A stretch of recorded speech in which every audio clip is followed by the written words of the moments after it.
Bang, buat tato baru dong. Gambar tai berserta isi-isinya. Hey! Hey! Hey, hey, hey! Maksud Anda saya apa, jamban? Ih. Titit lu pernah pakai mutiara kagak? Mohon maaf nih ya kan. Mohon maaf. Titit dikasih mutiara apa maksud Anda?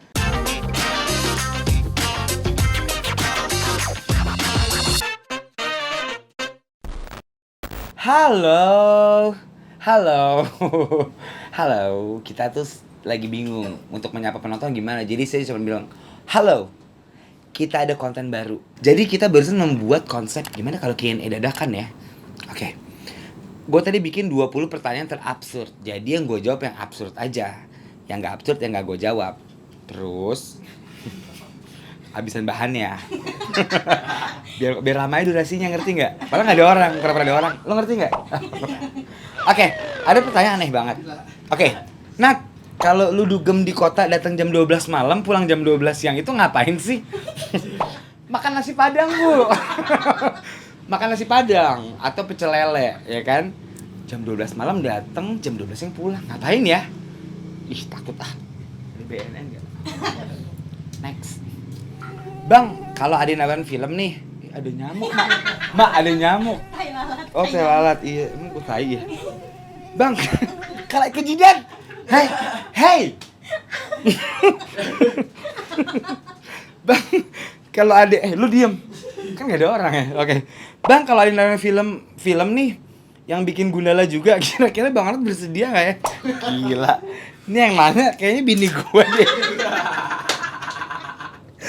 Jadi sebelum konten ini berlangsung, kayak setengah jam bini gue ngabarin ditonton film Gundala. Anda ngapain istri? Anda urus anak. Jangan bertanya-tanya di Instagram. Oke, Nyet, lu pernah mimpi buruk nggak di siang bolong terus lu nemu duit segepok? Yang nanya halu ya. Itu mungkin impian Anda. Kalau saya sih nggak pernah sih ya, karena saya siang selalu kerja. Saya kan menjadi Raffi Ahmad. Pagi, siang, sore kan kerja terus. Gak lucu ya? Biasa lagi, lu sih ngasih tau guanya. Ini ternyata ada teman hayalan aja. Biasanya kalau itu kan berdua ya, oke? Oke.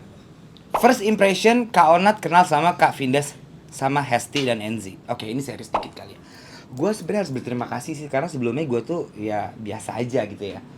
Semenjak gue diundang mereka ya mungkin gue cukup dikenal gitu loh sebagai seorang apa sih gue tuh ya komedian kali ya, walaupun gue nggak nyaman gitu.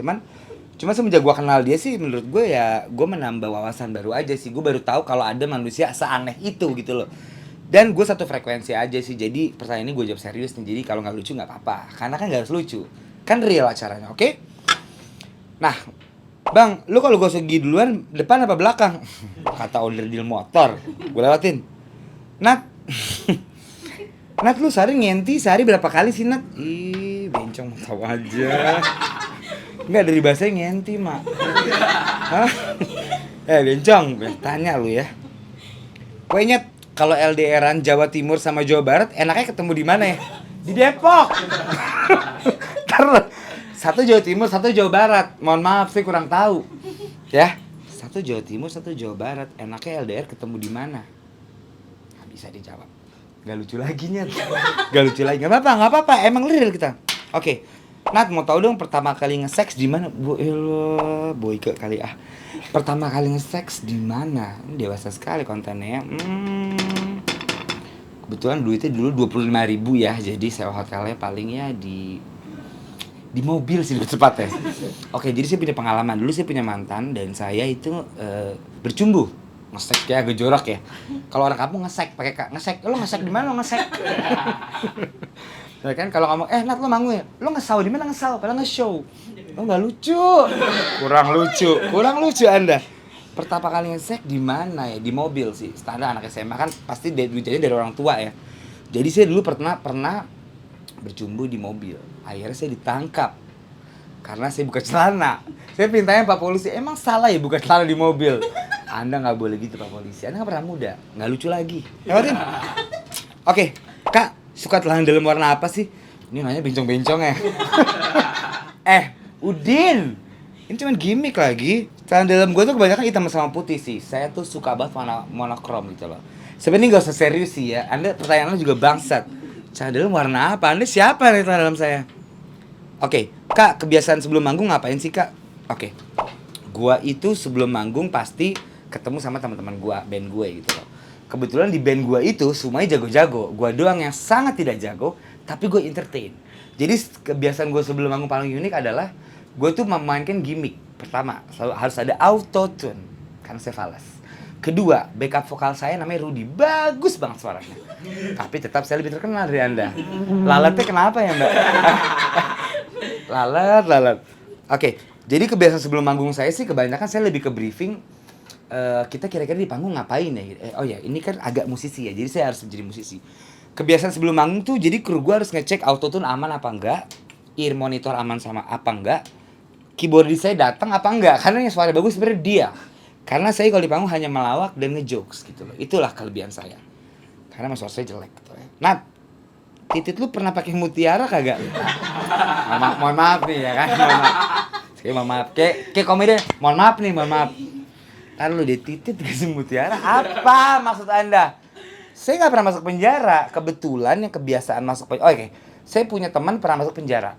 Jadi katanya kalau kebiasaan di penjara itu jadi ada titit kan. Kok titit jadi sange ya? Gue takut deh, ini bukan gimmick, kamu kayak beneran deh. Lu sih. Oke, titit lu pernah pakai mutiara nggak? Gue justru pengen nanya deh. Gue pernah bikin konten waktu itu live Instagram sama Desta. Jadi katanya ada teman Desta, titiknya itu dikasih mutiara gitu. Justru saya ingin bertanya, itu cara masukinnya gimana? Maksudnya cara bekerja gimana gitu. Jadi kalau Anda tanya titit saya pakai mutiara apa enggak. Bukan mutiara, lebih ke berlian saya. Atau enggak gundu. Anda tau gundu enggak? Masuk tuh. Hup, biar pada kena.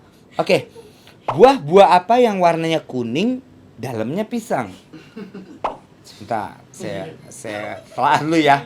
Buah apa yang warnanya kuning, dalamnya pisang? Ini pertanyaan apa tebak-tebakan, Pak? Hah? Saya nggak bisa jawab loh ini. Buah apa yang warnanya kuning, dalamnya pisang? Buah. Oke deh. Oh itu ya? Oh my god. Momen yang nggak bisa dilupain dengan Vincent atau Desta. Sebenarnya banyak sih. Gue tuh sebenarnya baru mengenal dunia ini dari Vincent Desta sih. Karena menurut gue, serius nggak cocok ya. Tapi serius ini gue. Maksud gue agak beruntung sih bisa kenal sama mereka karena gue nggak pernah punya teman yang sefrekuensi. Dulu penyakit gue itu gue pernah kalau gue diundang di acara TV, gue jarang banget mau. Karena menurut gue host itu penyakitnya di Indonesia. Sorry ya kalau tersinggung ya. Host itu terkadang asik sendirinya. Kayak misalnya lu mengundang bintang tamu. Keringetan banget ibu. Oke, gue agak mengkritik soal acara di Indo ya. Ini nggak apa-apa serius ya? Oke, kenapa gue suka banget Vincent Desta atau Tonight Show gitu ya? Karena menurut gue dia itu menjalankan peran host yang sebenarnya. Oke, host itu adalah sebuah pembawa acara yang mengundang bintang tamu, berarti bintangnya adalah tamunya. Nah, menurut gue penyakit di Indonesia itu, sorry ya kalau yang tersinggung, geng itu terutama, yang ratingnya besar, menurut saya kebanyakan, Anda itu lupa siapa bintang tamunya. Anda selalu bercanda dengan teman-teman Anda, ya kan? Sini, yang ini nyaut. Bintang tamu Anda anggurin, tidak benar. Kalau Anda nonton acara yang luar, seperti saya jelaskan, Jimmy Fallon, Ellen Show, Jimmy Kimmel, mereka bintang, mereka host terkenal. Tapi kalau ada bintang tamu, Anda naikin bintang tamunya dong. Jangan Anda rumpis sama geng-geng Anda. Kasihan bintang tamunya. Sudah bayarannya 5 bulan, kecil lagi, nagihnya susah lah TV. Ya kan? Dianggurin pula. Maksud saya di Indonesia itu menjadi tren yang sebuah besar kalau bintang tamu itu jadi kayak ini misalnya buah ya. Kita tuh mangkoknya aja, buahnya itu mereka, lo ngerti gak sih? Ini gue serius nih. Gue tuh selalu bete kalau gue diundang tuh gue kadang-kadang suka ngomong sama manajer gue, ini kita ngapain ya Nyet? Cuman jadi, tau gak sih lo duduk nontonin mereka, ngelawak, nyaut.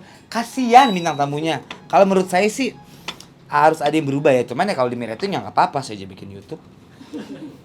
Tapi itu menurut saya pelajaran yang menurut saya itu paling aneh di Indonesia. Kenapa bintang tamu Anda anggurin ya?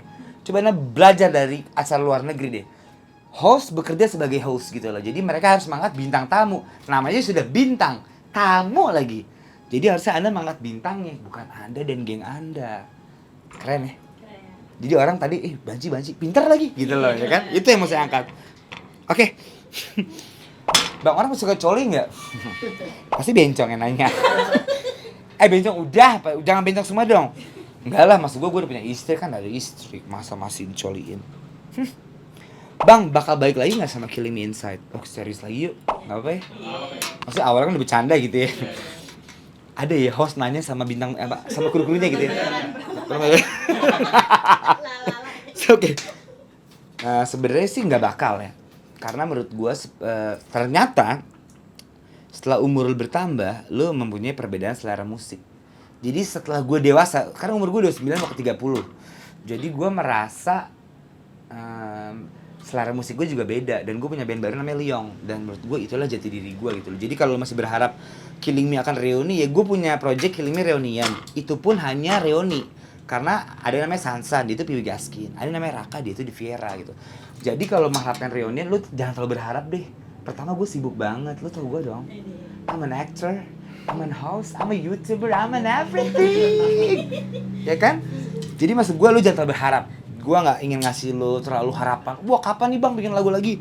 Enggak, maksud gue Killing Me Inside itu ya sudah akan hanya menjadi kenangan dan reuni saja. Jadi anda jangan terlalu banyak berharap. Oke, bang, Vincent Desa di mata lo gimana sih bang? Udah kali ya, kan konten gue. Lagian gue juga di Timnas gue dibuang. Gue gak bisa stand up komedi ya. Cerita lucu, bak kocak. Sel, lu lucu banget Sel. You are a funny guy, I love you man, I love you. Bang, apa yang membuat lu mulai nubiin brewok dan sejak kapan hobi tato? Sebenernya gue gak pernah nubiin brewok sih, secara bapak gue Indiahe kan. Jadi, banyak banget pertanyaan, bang apa sih obat lu? Gak ada, nyet. Kayak bokap gue tuh India asli total, jadi emang brewok gue ya asli. Malah gue bingung nyukur. Jadi setiap gue cukur 3 hari bersih, 3 hari kemudian numbuh lagi gitu loh. Sampai gue sempet pengen manggil tukang rumput. Jadi jangan pakai ini deh, razor. Tukang rumput ayo kalau mau numbuhin, mau potong gitu loh. Jadi saya emang tidak berniat untuk menumbuhkan brewok, memang tumbuh dengan sendirinya. Jadi banyak orang yang halu ingin pingin punya brewok ya. Anda jangan halu. Kalau memang itu bukan gen Anda, sudah terima saja. Kalau hobi tato sebenarnya gue nggak hobi sih, gue lebih kayak gue tuh dulu aneh banget deh. Gue itu pingin kalau gue pakai kaos rame. Jadi gue tuh dulu suka banget pakai kaos polos. Pas gue ngaca sepi ya gitu loh. Makanya saya tato biar rame. Jadi kalau ada orang yang nanya kayak, "Nat, tato lo ada arti?" Nggak ada, bray. Semua itu hanya untuk memenuhi kebutuhan fashion saya. Kayak Elvis, saya tidak tahu siapa dia. Anda tahu? Saya cuma tahu lagu dia 1 lagu, tapi saya tato. Lady Gaga, saya juga cuma tahu dia 2-3 lagu gitu. Jadi saya tidak begitu mengartikan tato sebagai suatu simbol. Kayak orang kan tato ini istrinya misalnya ini ceritanya ini saya tidak ada. Saya benar-benar ingin meramaikan tubuh saya karena saya tahu muka saya biasa aja. Tapi karena saya unik, cewek-cewek banyak yang nempel. Jadi buat anda jelek, unik ya. Cuman 2, ganteng atau unik. Sebutin makna dari semua tato di badan lu, Nyet. Udah gue jawab. I love you, Nyet. I love you too. Banci lagi tuh yang gak ada cewek ya, Mak. Capek dibanci semua. Apa prinsip dalam hidup lu, Bang? Bukan banci nih. Ini laki-laki nih. Iya. Gue gak punya prinsip sih. Sebenarnya menurut gue hidup adalah perjalanan journey yang gak akan pernah lu lupain. Menurut gue ya, hidup gue itu prinsipnya adalah menjalankan apa yang lu suka. Karena dari SMA pun gue itu sudah menjalankan apa yang gue suka. Jadi gue itu sebenarnya bukan typical education guy. Jadi gue selalu belajar dari sebuah perjalanan hidup gitu loh. Jadi kalau lu nanya prinsip hidup gue adalah, gue belajar dari kehidupan gue sendiri sih. Jadi gue tuh kurang suka sekolah. Kalau lu mau tahu, SMA gue tuh ada 5 dan gue di drop out semua. SMA gue kuliah gue juga di Malaysia, di drop out lagi gitu loh. Jadi setelah gue pikir-pikir, gue nggak punya prinsip hidup sih. Gue itu berprinsip adalah kalau menjadi manusia, menjadi manusia yang baik, yang benar, dan menolong sesama. Karena gue cukup menghabiskan hidup gue dari umur 20 sampai 27 tahun. Itu gue anjing caur sih. Itu penyesalan terbesar gue sih. Kalau gue bisa mengulang waktu, standar lah ya maksud gue. Kalau gue bisa mengulang waktu, gue akan mengulang umur gue 20 ke 27 sih. Karena gue banyak mengecewakan orang tua gue, orang terdekat gue, menyia-nyiakan karir gue. Mungkin gue harusnya bisa lebih oke lagi tuh di tahun itu. Cuma karena gue lupa diri kali ya, namanya ABG gak sih. Jadi menurut gue prinsip hidup lu adalah pelajaran. Lu pelajarin aja sih apa yang dulu udah lu laluin, jangan pernah lu lakuin lagi gitu loh. Itu sih. Jangan menjadi orang yang jahat. Karena jahat itu adalah setan. Setan masuk neraka. Oke, Bang buat tato baru dong. Gambar tai berserta isi-isinya. Hey! Hey, hey, hey, hey. Bang buat tato baru dong, gambar tai berserta isi-isinya. Maksud Anda saya apa, jamban? Ih. Saya bukan jamban. Anda nggak jelas pertanyaan berusannya. Saya next. Bang, kenapa sih kalau lu ketemu orang pasti benerin rambut lo? Oke. Bang, kenapa sih kalau ketemu orang pasti benerin rambut lo? Bang, kenapa sih jadi bumerang kayak Instagram? Gak lucu lagi ya. Udah mulai capek saya. Udah mulai capek. Emang iya ya? Sebenarnya sih gue tuh gue cerita gue tuh punya anxiety problem. Kalau lu lihat gue tuh Ona tuh orangnya ceplas-ceplos ya. Ona tuh anaknya tuh apa adanya, enggak juga sih. Sebenarnya apa yang terjadi juga sedikit gue konsepkan.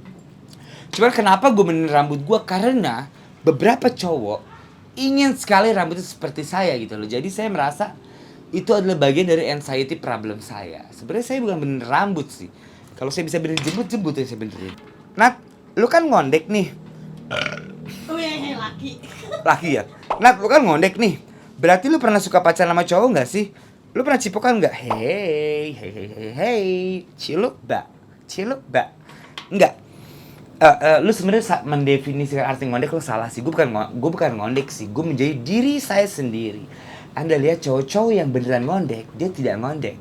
Dia berotot, dia nge-gym, dia six pack, dia suka laki-laki. Jadi Anda jangan menjudge saya karena saya punya istri dan anak. Pernah cipokan? Ya enggak lah. Saya tersinggung sekali dengan pertanyaan Anda. Sebenarnya saya sudah capek dan saya kehabisan bahan karena teman saya di sini nggak pernah ngomong. Jadi saya akan tutup pertanyaan ini dengan ya sudahlah. Jangan lupa subscribe dan saya Onadio Leonardo.